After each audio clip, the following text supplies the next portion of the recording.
Yeah, so it's good to be back on kind of the normal schedule. Back here on the Monday press conference and playing on Saturday.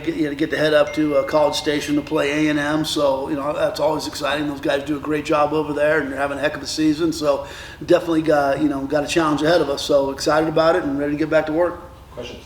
Coach Sanchez, just we kind of touched on it on Saturday, but just obviously the bowl game birthed out of the picture. Yeah. Now that you've had more time to kind of take it in and talk with the guys, just what's your message to this team with 3 games left in the regular season? Yeah, we came in last night, lifted, watched a film. We practiced last night, had a good practice, and I kind of threw a challenge out, for all the coaches and players. If you're an older guy that's moving on, it's your opportunity to leave a good foundational setting here for the younger guys, and if you're a young guy, to continue to build for this program for the future. Obviously there's some things we dealt with throughout the course of this year, and our kids have remained steadfast and they're playing hard. They gave themselves a chance to win this last Saturday night against number 1 team in our conference and didn't get it done, so it's very disappointing. But there's a lot of stuff still to play for.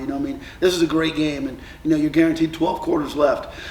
So at the end of that, the season will be over. So we have a group of guys that love the game, love working, love competing, and we're going to go out and do that. Seth, from a player's perspective, because at the end of the day, you guys are the ones playing the game as well. Just how are you guys approaching these last final games of the 2024 regular season? To be honest, we're really just maintaining the same mentality that we had since the first game, and that's just to go out and dominate and execute at a high level.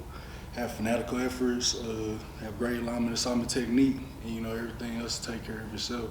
I don't feel like we're a team that gets phased or discouraged by a lot of things. Like I said, the program and its history, it's proven itself tough. We proved ourselves tough last year, and we're just looking to just maintain, what we truly are, what we truly have going on. So, a lot of tenacity. Coach, you guys had your best, I don't know what happened with my voice there, the best rushing performance against WKU. However, obviously the turnovers is what hurt you guys. Yeah. How do you guys kind of minimize those turnovers, just that you guys create more opportunities against Texas A&M? Yeah, it was unfortunate. You go back and you watch the film, and it's real frustrating. You have over 300 yards rushing. You have more yards total offense than they do.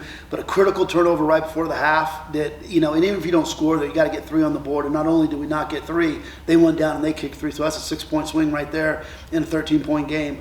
And then we had some critical ones, later on. So we got to be better. The one thing I've noticed about A&M, watching a lot of their film last night and today, they do a really good job at clubbing with the ball. They create turnovers to get the ball out. We're going to have to be really good at it. Anytime you put blood in the water, you got to watch out for the sharks. So they're going to come after those balls. So we just got to do a good job being fundamentally sound, do what we do, and we got to protect the ball. And the one thing we did last week was we created some turnovers.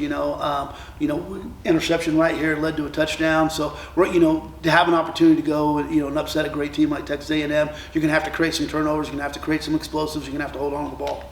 And obviously, just with your performance against WKU, you guys were trailing, I think, 24-7 at halftime, and then you guys come back second half, get a touchdown from Washington, then from Seth. You guys make it a 3-point game. Just what does that say about the team? You guys could have given up, but you guys kept fighting and made your way back. Yeah, if you look at these last bunch of weeks, our guys, they've fought, and they've, there's no quitting them. We've had opportunities to win at FIU, had an opportunity to win this last game, so our kids have played hard the entire time. They don't ever kind of just throw the towel in. They've never done that. And I don't expect them to, and it's not the way we coach them, and it's not the way they practice. So, yeah, I think walking into halftime of that game, we knew we let some things get away. We were down 14 before you could even blink an eye, and us battling back in that thing. And again, the mishap right before the half was huge, but our guys knew physically we were kind of pushing them around up front, So, anytime you're able to do that, creates a little bit of confidence. And, next thing you know, it's 24-21, late in the third quarter. So we gave ourselves a chance, we just didn't finish. Have you guys established starting QB against Texas A&M? We'll probably play with both of them again. I'm saying that was kind of the idea going into the game. They each bring something different to the table. It's a pain in the butt when you're another team and you're trying to prepare for both guys and, 2 different types of offenses. So it probably gives us the best chance to win. So we'll see how practice goes this week, but, you'll probably see both those guys. Da'Marcus, sorry, Nick. What have you seen from Texas A&M's offense? What do they do well, and what problems do you think they might create for you guys come Saturday? I feel like they run the ball well. I feel like they got a good game plan. The offensive coordinator got a good scheming up against the defense. I just feel like we got to tackle. We got to create turnovers, like Coach said, and then I don't feel like our defense just played as one yet the full season. So I feel like that's what we growing on, still like playing as one and just going out there having fun with each other. That's what I'm trying to show everybody. Just going out having fun. For Da'Marcus and for Seth, that challenge that Tony threw out for you guys on Sunday, how do you feel like the players and just the rest of the coaches have responded to that challenge to try to finish off the season strong? I feel like everybody got their head on it. They know what's at task, what's at hand, because Coach Sanchez, he demanded from us. It's not like he just let us be lackadaisical and be cool losing. Nah, he demanded greatness from us. He tell us what we're doing wrong. So I feel like everybody knows that, and it could come down from the commander. And the commander sets everything straight. So everybody good. So, You kind of like you said. I mean, we really been embraced it. I think the energy been high for the most part, and everybody, and that's mainly up to a guy like me and Pap and Kanan and quarterbacks. It's just really everybody just, it's our job to maintain that mentality, and like you said, it's just about having fun and realizing the opportunity that's in front of you. And, every time, even before we stretch, we break it out on attack. You know what I'm saying? That's just the mentality that we have about, any and everything that comes, across our path. So that's, it's just really as simple as that. It's not about, like I said, it's not about the opponent. It's about us and, what we're doing. Tony, the last time you guys played an SEC team, you guys walked away with a really big victory. Just what do you remember about that game last year versus Auburn, from the preparation to just some moments you remember from that game? Well, and not offense to Auburn at all, but this A&M team's a lot different than last year's Auburn team. A whole different deal, yeah, I mean, it was one of those deals where we were kind of on a roll. We were playing really well. I think they were playing Alabama the next week.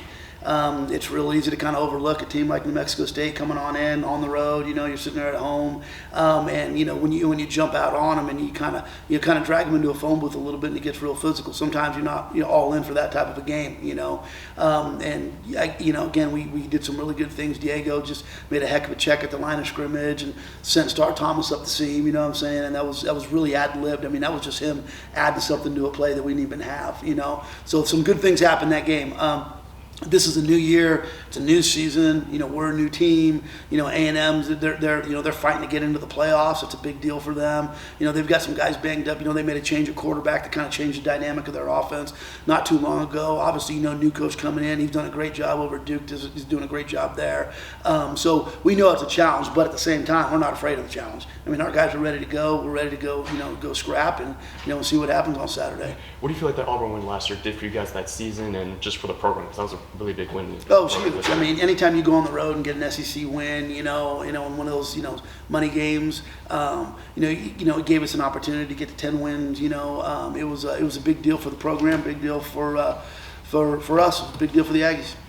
Seth, I know. But it will do nothing to help us this week. It's the past, and we brought it up one time, and we haven't even talked about it. It is what it is. I mean, this is a whole new fight. Right. Seth, we talked about it earlier this season when I did this story on you. But now that the season's kind of progressed and you played a little more games, how do you feel like the season has been for you personally, just in terms of your growth and your maturation as a human being? Yeah, I think it's been exactly that. I think it's been growth. I think it's just been me just reintroducing myself back to this game from, an enhanced perspective and, and rolling with these guys, that's really just what's made it enjoyable, you know what I'm saying, despite the record and everything. I wouldn't rather be anywhere else in the world. Is so many things that I sacrifice to be here, fighting this man, fighting this Pap. I think that, it might not have went as, we done projected so far, but I'm not a man that really sees obstacles. I'm a man that sees opportunity, and that's why, like I said, I love about this culture, and like I said, I love about this guy right next to me. We see opportunity, and, I'm just excited about seeing what we can do in these last 3 games. I feel like last game we played really, I feel like we played better. I feel like we played more on one accord. I feel like there was just more understanding amongst each other about, how your one job impacts, the total and even the next man's job, man right next to you. And so, I'm just really excited to build off of that, man. And, like I said, get a great opportunity against an SEC opponent, really see, where we stand. And, that's how I'm looking at it, just a chance to see where I stand and then get back in the conference play, and, win out. That's the goal, win out. Right. You and Mike are both having really good seasons. I believe last week was the first time New Mexico State had 200-yard rushers since 2016. Just what's it like for you guys just on the field, bouncing off each other, and what's you guys' relationship like off the field? I love it. I say it every day. I'm so glad that, both of us is here and that both of us get a chance. Cause like we really do balance each other out. Just like you said, on the field, we kind of got two different styles a little bit, but it's like that in real life too, and we kind of like balance each other out on something like that, and we obviously push each other. We both, I feel like, are some of the biggest, if not the biggest competitors on this team, and it starts with us. We compete with each other every day, really just in the smallest things, but it's all in good spirit, and it's all friendly, it's all love for real. It's all love, and that's kudos to him, and that's also kudos to Coach Cobb for just having that really be overstood and just really establishing a healthy relationship in the running back room. Right. Da'Marcus, you guys did a good job of getting turnovers last week, but before that, you guys won a few games without even getting a takeaway. Just what needs to happen these last 3 games on the field for you guys to get the takeaways that you guys need to win these games? We just need to communicate better. We all got to be on the same page and trust one another. I feel like we're really getting that, and we're really like starting to understand each other better and starting to understand the scheme that the coaches is playing up for each other. And just be physical, really. As a back end, I feel like early on in the season we was missing a lot of tackles. We just got to start running our feet on tackles, on contact, punching at the ball. Just being physical on the point attack. For Tony, just what do you feel like maybe from defensive? Do you feel like maybe want to add something about how you guys need to get more takeaways going to the end of the season? Yeah, it was an emphasis. I mean, I think we went 5 weeks. That's a long time. And we talked about it, and it's for us to be able to go ahead and and compete in these games, I mean, we're going to have to do some critical things. We're going to have more explosives, which we did. We hit our explosive goal last game, which is a big deal. And then we had the two takeaways, right? Unfortunately, we gave the ball away more than we had all year, and that was the difference. So, but that's a big part of defensive football. Now you're going to give up yards. Yards isn't a big stat anymore on defense. It's really his stops and his takeaways. You know what I'm saying? So you got to create opportunities for the offense to get back out there and for you to get off the field. So again, going down this stretch, this game. And the next 2 after that, we want to make sure we're up in the turnover game. I think I saw a stat the other day that if you win the rushing battle and you win the turnover battle going into last week, you had a 96% chance of winning the game in college football this year. So that's a big stat. Yeah. How do you feel like Mike Elko's doing in his first year at Texas A&M? What do you feel like? What specific things do you feel like he's doing to build the program up after they fired coach? Yeah, as coaches, it's kind of funny. You always kind of cheer for coaches. You get older. We're younger, you cheer for players. Now you're always watching Big coaches, and from sitting from afar, like the last couple of years, watching him over at Duke and kind of what they did, and just the resiliency they played with and the toughness. I thought it was a great hire for Texas A&M, and now really early on, just kind of establishing his culture and getting his thing going there. You watch them, they're a good football team. They're solid. They play physical. They do a great job of running to the football and defense. I mean, I told our guys today, I said, hey, man, ball security is a premium because they're going to be knocking it out. Offensively, they play physical football. I think that's kind of in his DNA. So I think he's done a really good job, Coach Sanchez, just playing at Kyle Field, obviously one of the best atmospheres in college football. Can I ask you what you think about that atmosphere and how do you get these guys ready to enter an atmosphere like that? Yeah, one of the things we do is when we get off the plane and anytime we go to a place like that, we'll take them over there on Friday. They can take out their phones, take the pictures, kind of, take a look at it, so that way when you get to the field, it's not like, oh, wow, this is huge, what I'm saying? We have guys like Seth that's played in that environment before, we've got a lot of coaches that have coached in plenty of those environments before, but, the first time you've seen it as a young guy, it's exciting, and you want to make sure that everyone's kind of settled in, Again, guys on the roster last year. They saw, going to Auburn. But we got guys like TJ Pride who've never seen anything like that. You know what I'm saying? So it's it's a big deal when you got close to 100,000 people and they're rocking and going. But you know what? At the end of the day, pressure makes you fresh. I've always said that. It's going to be an exciting environment. It's something that I think everyone's excited about. And the energy the guys had on the field last night, it kind of showed that. So like I said, it's not going to be an easy task, but it'll be a fun environment and great deal for Saturday, early evening game. So Coach, just to Coach- piggyback off of that, obviously you've played in atmospheres like that before. What's like kind of the biggest piece of advice you could give to someone that maybe hasn't played at an atmosphere like that? To embrace it and to fully settle yourself within it. And I think just to really hone in on your focus and your identity, your identity in who this moment and who you're showing up as, saying in this moment. Like I said, it's not, all of that is, like I said, that adds on to that. But for me personally, that's what gets me, that type of stuff gets me going, that type of stuff gets me fired up, gets me ready to, just, run through the stands. But I think that, for our guys, it's going to be big for them to just really focus on our identity throughout this week, so that come game time is very clear about who we are and why we're here and what we're here to do. Coach, you mentioned the atmosphere of going into a 100,000 seat college football stadium. I imagine the only thing better than going there as the underdog is winning, like you guys did last year, going to beat Auburn. Do you see any similarities between the team that went into Auburn last year, beat them, and the team that's going to Kyle Field this year? We're a whole new team. I mean, I think we got 17 guys starting on other teams in college football right now. You know what I'm saying? But this group of guys has grown together, done a really good job. I think Texas A&M's a whole different beast than Auburn was last year. They're ranked number 15 in the country. Got a chance to go to the college football playoffs, so they're a really good team. Now, don't get me wrong. We're not overwhelmed by the opportunity. We're not overwhelmed by the circumstances. Our coaches are all in there breaking down just like we did last week for Western Kentucky. We're going to practice the same way we did. We're not going to change any of our processes or what we do, and we're going in there fully expecting to go fight for a win. I mean, I don't care who you play and where you play them and when you play them. You never go in, half-hearted into a ball game. So we'll be ready to go. But this is a whole different year, and that's not a knock on who we are at all. It's just we're going to have to go out there and, we're going to have to be a little different. You know what I'm saying? We have two quarterbacks that will be playing. We're going to have to run the football well, try to find a way to create some explosives in the passing game defensively. We're going to have to try to get stops, and the biggest thing is creating some turnovers. So, if we do all those things, and, hopefully we got ourselves a close game going into that fourth quarter. If we do, you give yourself a shot. For the three of you, just how do you guys maybe approach this week of practice, and mainly just to try to keep the belief that you guys can win and not get so caught up in the fact that they're a ranked SEC team? It doesn't matter who we play. That's the one thing that I think sometimes, that people don't understand. Some people do, but there's a process that you have in place. And I guarantee Texas A&M has a process. We have a process. Western Kentucky had one. UTEP down the road has one. And you don't change your process based on your opponent. Your process is your process, It's kind of your core of who you are, So, literally, we came in, we had our regular practice last night, did our film session.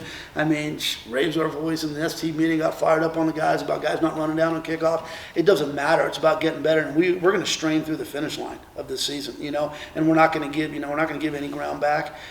So as far as that part goes, tomorrow's practice will be no different than it was 8 weeks ago on a Tuesday. Da'Marcus, Seth, anything? Just like he said, it's about us, and it's about our identity, and just the approach we take is, like you said, is the approach we take to when we in meetings, when we walk through the facility, when we go in class, when we go into academic environment, or whatever it is. You know what I'm saying? It's pure intent, it's pure focus, and doesn't matter who we playing, doesn't matter where we're at, because at the end of the day, it comes down to us. And also, in college football games, it's hard to win regardless, no matter who you playing. And football is a game of inches, you know what I'm saying? And it can very easily go either type of way. So, I've never been concerned about who my opponent was or any obstacle or anything. Like I said, I think we're gonna keep opportunity to focus this week. Like you said, how we're gonna approach it, we're gonna keep opportunity to focus, and we're gonna see how, again, we can maintain our identity, which is to elevate. Our identity is to elevate. Marcus? This is college football. You know, every Saturday you just got to be the better. Whoever the better team is on that Saturday wins. So it's like we don't just look at them like they just is Goliath, like we just scared of them. Just prepare, get ready, and we've been standing our way the whole year. So we know if we handle our business, small details, everything else will handle itself out. Da'Marcus, can you just kind of speak, I mean, I know you're a senior, can you just speak on how you're just kind of ready to tackle on this environment that you're going to head into? My coach always have on the door, I mean, on the board, it's like opportunity is now here. But it's two perspectives you can take it. It can say opportunity is nowhere or opportunity is now here. And I just be looking at each week is like an opportunity. And I'm just taking the best I can. And, you know, like be in the moment. Like this is my last year. You know, like Coach Sanchez said all the time, like this the funnest part of your life, college football, like right here. Like people back home dream of doing what I'm doing. I've seen different places just because of the game of football. So it's like I'm just enjoying the ride, you know.